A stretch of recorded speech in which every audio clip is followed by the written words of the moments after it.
RBI job. 10th is enough. 572 vacancies.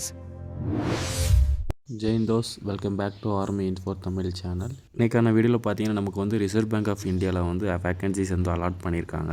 டோட்டலாக vacancies என்னென்னு பார்த்தீங்கன்னா 572 போஸ்ட்டுக்கான வேக்கன்சிஸ் வந்து கொடுத்துருக்காங்க ஆல் ஓவர் இந்தியாவில். ஸோ இந்த போஸ்ட்டுக்கு யார் யார் எலிஜிபிள், எந்த ஏஜில் உள்ளவங்க வந்து எலிஜிபிளுங்கிறத பார்க்கலாம். இதோட சேலரி என்ன, எத்தனை வேக்கன்சிஸ் இருக்குது ஆல் ஓவர் இந்தியாவில், எந்தெந்த லொக்கேஷன்ஸில் வேக்கன்சிஸ் இருக்குதுங்கிறதையும் டீட்டெயிலாக பார்க்கலாம். இந்த வேக்கன்சி எதுக்கானதுன்னு பார்த்தீங்கன்னா ஆஃபீஸ் அட்டெண்டர்னு சொல்லி கொடுத்துருக்காங்க. இதுக்கோட குவாலிஃபிகேஷன் பார்த்தீங்கன்னா 10th +2 தான் இருக்க போகுது. ஸோ நெக்ஸ்ட்டு பார்த்தீங்கன்னா இதோட அப்ளிகேஷன் டேட் வந்து எப்போ ஸ்டார்ட் ஆகுதுன்னு பார்த்தீங்கன்னா 15 ஜனவரி 2026 4th February 2026 வரைக்கும் நமக்கு வந்து இருக்க போகுது. நமக்கு நெக்ஸ்ட்டு பார்த்தீங்கன்னா நமக்கு வந்து ஆன்லைன் எக்ஸாமுக்கான டேட்டையும் நமக்கு வந்து அனௌன்ஸ் பண்ணியிருக்காங்க. 28 February இருந்து 1 March வரைக்கும் இருக்குன்னு சொல்லியிருக்காங்க. ஸோ இதோட வேக்கன்சிஸ்ன்னு பார்த்தீங்கன்னா ஆல் ஓவர் இந்தியாவில் ஸ்டேட் வைஸாக கொடுத்துருக்காங்க. நமக்கு பார்த்தீங்கன்னா சென்னையில் வந்து 9 வேக்கன்சிஸ் இருக்குது. அதே மாதிரி ஆல் ஓவர் இந்தியாவில் 522 வேக்கன்சிஸ் கொடுத்துருக்காங்க. இது வந்து கேட்டகரிஸ் வைஸாக நமக்கு வந்து அலாட் பண்ணியிருக்காங்க. ஸோ இதோட டீட்டெயில் வேணும்னா உங்களுக்கு நான் பிடிஎஃபோட லிங்க்கை வந்து டிஸ்கிரிப்ஷனில் கொடுத்துருக்கேன். அதை யூஸ் பண்ணி பார்த்துக்கோங்க. அதே மாதிரி இதில் எக்ஸ் சர்வீஸ்மேனுக்கு வந்து ஒரு 2 கேட்டகரியாக பிடிச்சிருக்காங்க.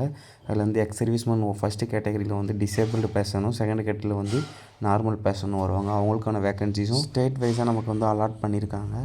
ஸோ நெக்ஸ்ட்டு பார்த்திங்கன்னா நம்மளோட ஏஜ் குவாலிஃபிகேஷனை பார்த்துக்கலாம். ஏஜ் குவாலிஃபிகேஷன் பார்த்திங்கன்னா நமக்கு வந்து 18 25 வயசுக்கான மென் அண்ட் ஃபீமேல் வந்து அப்ளிகபிள்னு சொல்லியிருக்காங்க. ஸோ நெக்ஸ்ட்டு எஜுகேஷன் குவாலிஃபிகேஷன் பார்த்திங்கன்னா நமக்கு வந்து எஸ்எஸ்சி மெட்ரிகுலேஷன் வந்து பாஸ் ஆகிருந்தால் போதும் அப்படின்னு சொல்லியிருக்காங்க.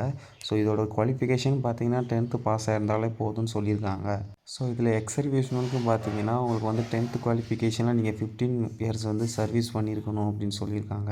ஸோ நெக்ஸ்ட்டு பார்த்தீங்கன்னா இதோட ஆன்லைன் டெஸ்ட் வந்து நமக்கு எந்த பேட்டர்னில் இருக்க போதுங்க பார்த்துலாம். ஸோ பேட்டர்ன் பார்த்தீங்கன்னா நமக்கு வந்து reasoning, general English, general awareness, numerical அபிலிட்டின்னு வந்து நமக்கு இருக்க போகுது. ஸோ இந்த டாப்பிக்கில் பார்த்தீங்கன்னா நமக்கு வந்து 30 கொஸ்டின் இருக்க போது. டோட்டலாக 120 கொஸ்டின் இருந்து இருக்க போது. ஒவ்வொரு கொஸ்டினுக்கும் ஒவ்வொரு மார்க் வந்து கண்டக்ட் பண்ணுறாங்க.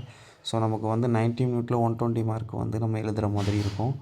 ஸோ இந்த அப்ளிகேஷன் வந்து நீங்கள் எப்படி அப்ளை பண்ணுங்கிறத டீட்டெயிலை வந்து இந்த பிடிஎஃபில் கொடுத்துருக்காங்க. இந்த பிடிஎஃபோட லிங்க்கை வந்து நான் டிஸ்கிரிப்ஷனில் கொடுத்துருக்கேன். அதே மாதிரி உங்களோட டாக்குமெண்ட் வெரிஃபிகேஷன் என்னவா இருக்குங்கிறத வந்து இந்த பிடிஎஃபில் டீட்டெயிலாக கொடுத்துருக்காங்க. ஸோ இந்த வீடியோ யூஸ்ஃபுல்லாக இருந்தால் மறக்காமல் லைக் பண்ணிக்கோங்க. இந்த வீடியோ உங்கள் ஃப்ரெண்ட்ஸ்க்கு ஷேர் பண்ணி சப்போர்ட் பண்ணுங்கள்.